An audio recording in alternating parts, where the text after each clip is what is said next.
One of the greatest obstacles to crafting health and wellness is identifying and controlling inflammation. It's at the core of all complex and chronic diseases, and it's the driving mechanism that underlies the most common symptoms that people like you struggle to overcome. Join us as we explore cutting-edge science and research to give you the information and tools you need to create the quality of life you want and deserve. And now, here is the host of Inflammation Nation, Dr. Stephen Noseworthy. Hey guys, we're back and we're talking about detox and toxicity. Actually, more properly, we're talking about testing as it relates to things like detoxification.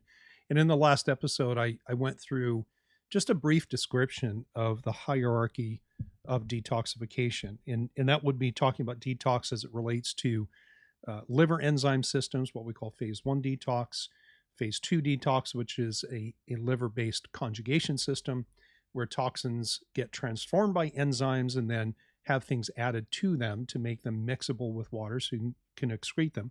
Talk about the importance of glutathione as not just an antioxidant, but as a natural chelator that can bind to toxins, including things like heavy metals and environmental chemicals to get rid of them. And the final thing was chemical tolerance. And we didn't spend too much time talking on that. It's a really big issue, really big topic. We'll say a few more things about it in this particular episode, but suffice it to say for the moment that you should be able to tolerate your environment. I mean, certainly the environment is filled with things that are unnatural, things that didn't exist 100 years ago. We're making new chemicals all the time. And as I mentioned, I believe in the opener in the last episode, we're dumping hundreds of tons of chemicals into the environment every year. And there are no laws, at least right now, that means that chemicals or companies that make chemicals have to prove that they're safe before they get released into the environment to do whatever it is they're going to do. And so this concept of immune tolerance is actually very tightly tied to tolerance of your own tissue, your body, as well as tolerance to your diet. And so quite often what we see when people have environmental sensitivities, or what we might call multiple chemical sensitivities, is that they quite often also have autoimmunities and they have food sensitivities. And so tolerance, when we look at that as a feature of the immune system, basically is the capacity to not react to something. So you don't want your body reacting to yourself. If it does, then we call that autoimmunity, where the immune system attacks some part of your body. We don't want you reacting to your diet. The proteins in your diet should be allowed to enter into the system, get processed, and then incorporated into different structures and used for different functions. And when we lose tolerance to our diet or dietary proteins, we call that food allergy or food sensitivity. And then finally, again, we should tolerate the environment. But I'll tell you, and I think we have to go back just a little bit. What I want to end up talking about today is talking about the two types of testing that are relevant in and around this idea of toxins. And we have to make a sharp delineation between the nature of the two tests. And we'll come back to this, but just very briefly, sometimes we're concerned about how much of something you have in your system. And remember, it's not a question of, do you have toxins? Are you toxic? You are. That's just the fact of life these days. The question is, how much of certain things do you have? And that's a quantitative question. But the other side of that coin is more of a qualitative question, and that is whether or not your immune system is involved in reacting to your environment. And we'll come back because there might be some nuances, and I just want to get some major thoughts out there, and then you can do some more digging on your own. We'll end up talking about these issues and these topics a little bit more as the podcast continues on, because inevitably these topics come up in different scenarios in different contexts. But let's start with talking about the quantitative part of this question. How toxic are you? And so when we look at the field of functional medicine, natural medicine in the broader sense, and what typically gets practiced is if somebody comes into an office of a natural practitioner and the idea of toxicity comes up, that clinician or practitioner might want to do blood testing, hair testing, stool testing, trying to find how much of X, Y, and Z is in your body. And a lot of times there's, focus specifically on things like heavy metals, particularly mercury, just because, it can be really bad, but it can also be very well tolerated. But my point is this, is that most docs are locked into thinking only with one half of the coin. And that is, how much of something do you have in your body? And that's a valid question, because we certainly know that the impact of heavy metals and other types of toxins like environmental chemicals has a dose dependent relationship. So, yes, how much of something you has matters. And in general, the higher levels of something you have, we can draw a couple of conclusions. Number one, more than likely, it's impacting your physiology to a greater degree. If we could cut that level in half, then maybe the impact would be cut in half as well. And so, yeah, how much matters? Quantity matters.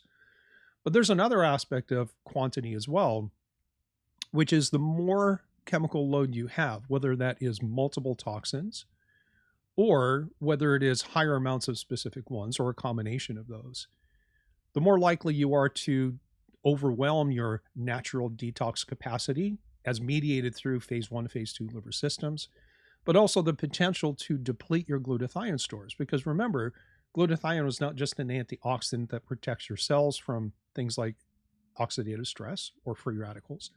It is a chelator. And you think of it like a sponge.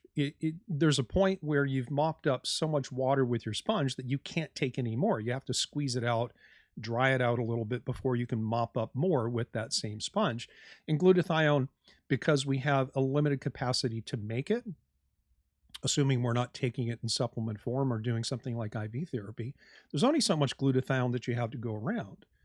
And if your glutathione is being used up because it's trying to neutralize an elevated, quantitatively higher toxin load, then you have less glutathione to contribute to other things, whether that is dampening inflammation and the potential to cause damage to your cells, or whether it is glutathione's contribution to things like your barrier systems. Like we know, we have studies that show that you don't get leaky gut, for example, until the intracellular glutathione levels of your intestinal epithelial cells gets down below a certain threshold. So you kind of have to be glutathione deficient to have a permeability issue, like a leaky gut or perhaps a leaky brain.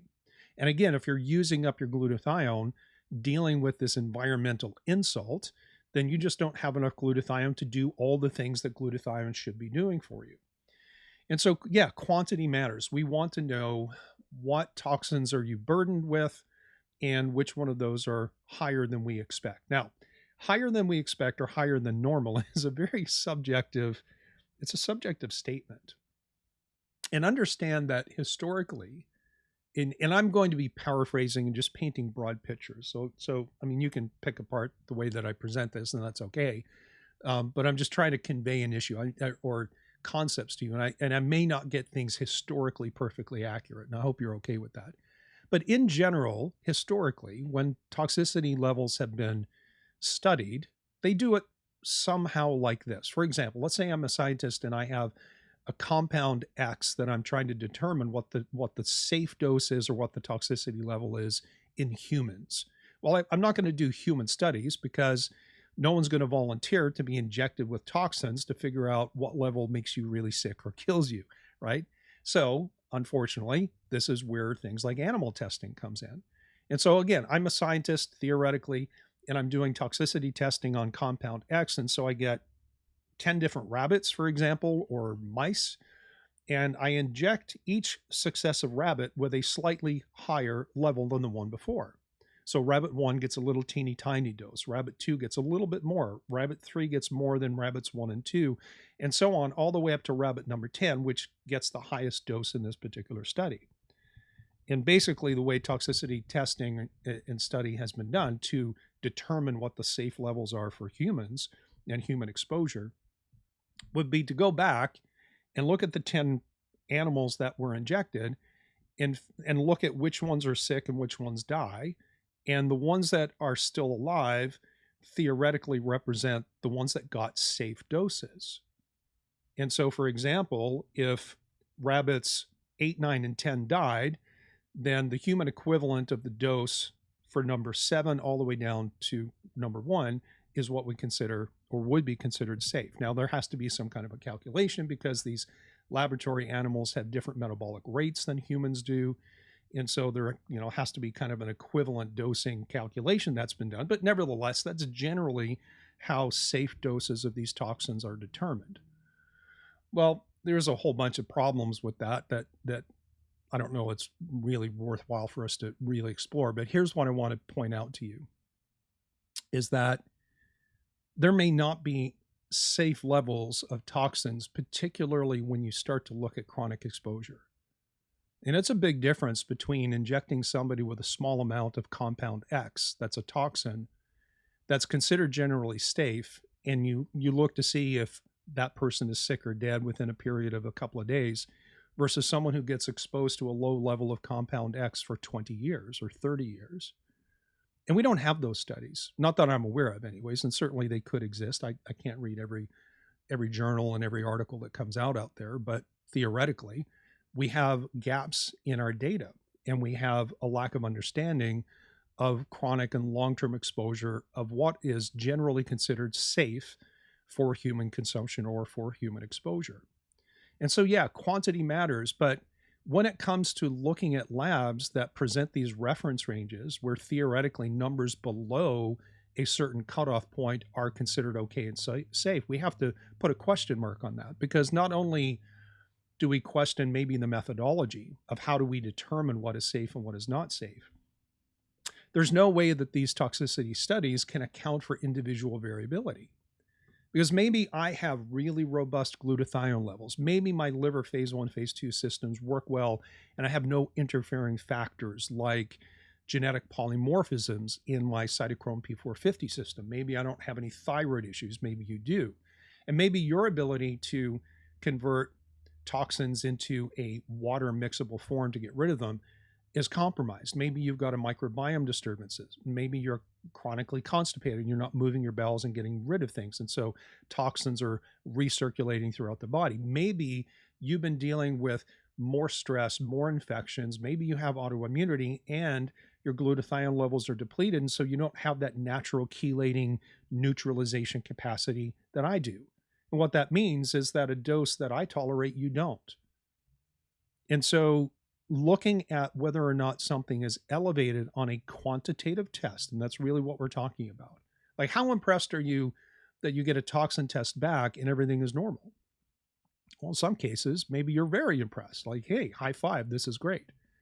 Maybe that doesn't make any difference, and here's why.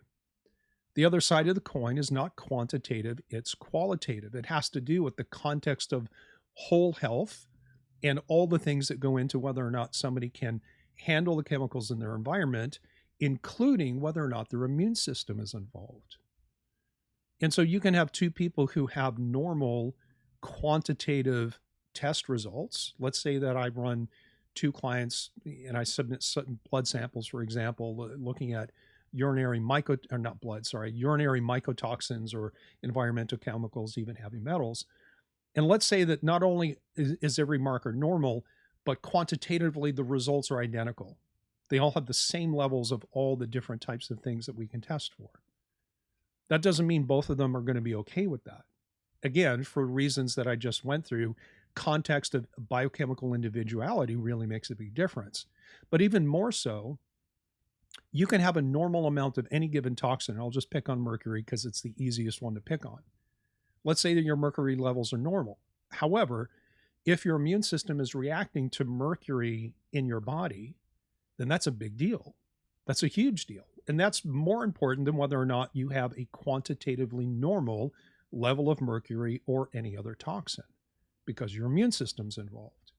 And what that means is that despite having a normal level, which theoretically should be okay for you, once your immune system gets involved, and we start to break down tolerance, and that's what it means to have your immune system involved, then we open ourselves to a whole host of other problems. One, because the systemic inflammatory cascade that comes from environmental reactivity, having lost tolerance to the environment that you live in and things that are outside of your body and things that are inside your body from a toxin standpoint, wears down other systems. It contributes to things like leaky gut, leaky brain. It drives mitochondrial dysfunction. It drives neuroinflammation. It impairs insulin sensitivity. It dysregulates your hormonal system or systems, plural, and so on, and so on, and so on. But here's the deal. your immune system can only react to things that have protein structures. And the last time I checked, mercury is not a protein. It doesn't have amino acids. Neither do chemicals like bisphenol A or dry cleaning elements or solvents or paint thinners. They don't have protein structures. So how is it that your immune system can react to something that doesn't have a protein structure when it can only react to things that have protein structure? Well, here's the answer. And the answer comes to us in the world of environmental immune testing. And that is that things like heavy metals and environmental chemicals have the capacity to bind to proteins in your body. So they, you can be exposed. Again, I'm just picking on mercury because it's easy. Mercury comes in, and for some people, particularly those who don't detoxify and chelate well, for some people, mercury, other toxins, binds to their own tissues. And now your immune system can react to not just the mercury, for example, but the mercury that's bound to your own tissues. And if it just so happens that mercury is binding to your thyroid, then your immune system starts to attack your thyroid. And this is an environmentally mediated model of things like Hashimoto's disease or perhaps Graves' disease. Hashimoto's is certainly more common. If, for example, you have an environmental chemical that is binding to the proteins in the cartilage in your joints, and your immune system starts to react to that, now you have an environmentally mediated loss of tolerance that is driving things like rheumatoid arthritis. And we can play that game, whether it's type 1 diabetes, your pancreas and insulin, whether it is myelin basic protein and things like multiple sclerosis. It doesn't matter what the tissue target is. The point that I'm making is that for some people who don't handle their environment well, tend to lose tolerance to things that come in from the outside. And even though they might be quantitatively normal, they have a qualitative response from the immune system to the toxin bound to your own tissues. And this is what the literature calls a tilt syndrome. This is a toxicant-induced loss of tolerance. That's what TILT, T-I-L-T, stands for. And this has been in the literature for something like 15 years or so. We've been teaching this in functional medicine seminars for at least 10 years that I can remember. But when researchers came up with this model that explains why the environment and environmental sensitivity can drive autoimmunity, it was like a huge revelation. Because every single practitioner I've ever spoken to has had the experience of deciding to run some kind of a toxin test, expecting to see quantitative elevations, but not seeing them, yet being convinced that the environment was still involved in someone's, say, autoimmune expression. And the only way we can explain that is, number one, either the test was wrong and there's more in their system than what they believe to be, or more likely, what's happening is that the immune system is responding to a toxin or a chemical, even though it is within the normal reference range and should be tolerated by their physiology. And that's what was never accounted for in the early days of research in terms of toxicity testing and defining what these normal reference ranges were.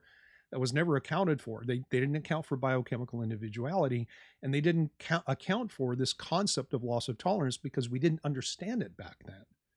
Now we do. Now we have a much more clear picture of why some people have toxicity issues, even when their toxin levels are normal.